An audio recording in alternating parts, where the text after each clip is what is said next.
നിങ്ങളുടെ favourite shows ഇനി ഒരിക്കലും മിസ്സാവില്ല. ഇപ്പോൾ C5 കാണും നിങ്ങളുടെ ഫേവറേറ്റ് ഷോ തികച്ചും സൗജന്യമായി. ഞാനൊരു ഗൈനക്കോളജിസ്റ്റ് ആണെന്നും എന്നോടാണ് ഈ കള്ളത്തരം പറയുന്നതെന്നും ഓർമ്മ വേണം.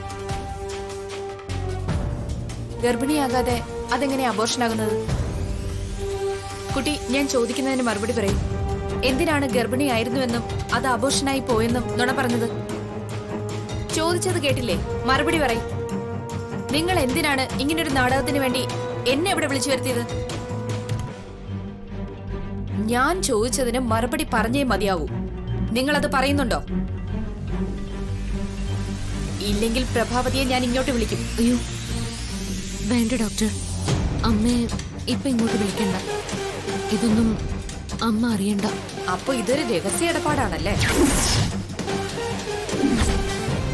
പറയ്, എന്താ നിങ്ങളുടെ ഉദ്ദേശം? പറയാം, എല്ലാം ഞാൻ ഡോക്ടറോട് പറയാം. ഡോക്ടർ, ഞങ്ങളെ സഹായിക്കണം. നിങ്ങൾ കാര്യം പറയേ. ഇവൾക്ക്, എന്റെ അനിയത്തിക്ക് വിപിനെ കല്യാണം കഴിക്കണമെന്ന് വലിയ ആഗ്രഹമായിരുന്നു. അവള് വിപിനോട് ആഗ്രഹം പറഞ്ഞപ്പോ അവൻ ഒഴിഞ്ഞു മാറി. അന്നേരം വാശി തോന്നിയ പല്ലവി അവനെ വിവാഹം കഴിക്കാൻ വേണ്ടിയാ ഗർഭിണിയാണെന്ന് നുണ പറഞ്ഞത്.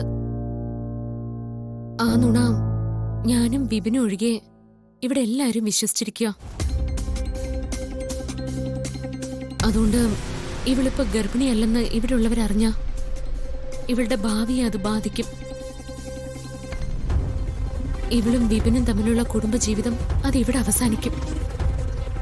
എന്താ കുട്ടി, എന്താ ഈ കാണിച്ചേ?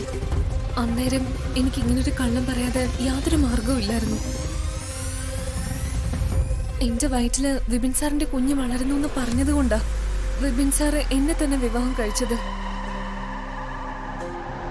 അല്ലെങ്കിൽ വിപിൻ സാറ് ജാസ്മിനെ വിവാഹം കഴിച്ചേനെ. അതെല്ലാം ഡോക്ടറും കണ്ടതല്ലേ?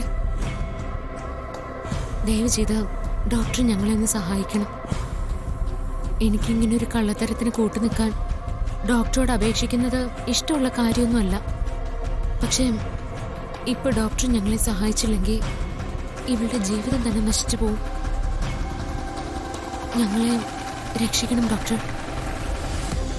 ഡോക്ടർ വിചാരിച്ചാൽ അത് സാധിക്കാവുന്നതല്ലേ ഉള്ളൂ. ഞാൻ ഡോക്ടറുടെ കാല് പിടിക്കാം. ഇല്ല, ഞാനത് ചെയ്യില്ല. എന്റെ പ്രൊഫഷന് ചില എത്തിക്സ് ഉണ്ട്. എത്തിക്സിന് നിരക്കാത്തതൊന്നും ഞാൻ ചെയ്യില്ല.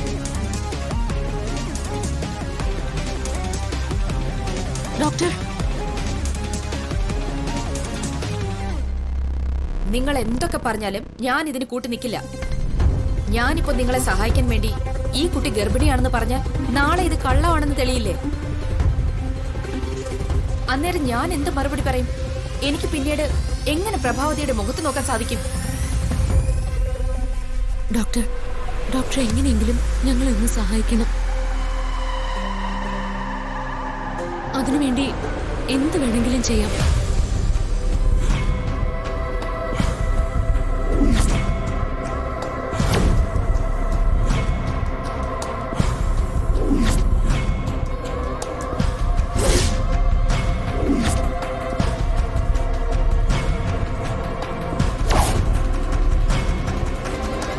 ഡൗൺലോഡ് ചെയ്യൂ C5 ആപ്പ്. കാണൂ എല്ലാ എപ്പിസോഡുകളും സൗജന്യമായി.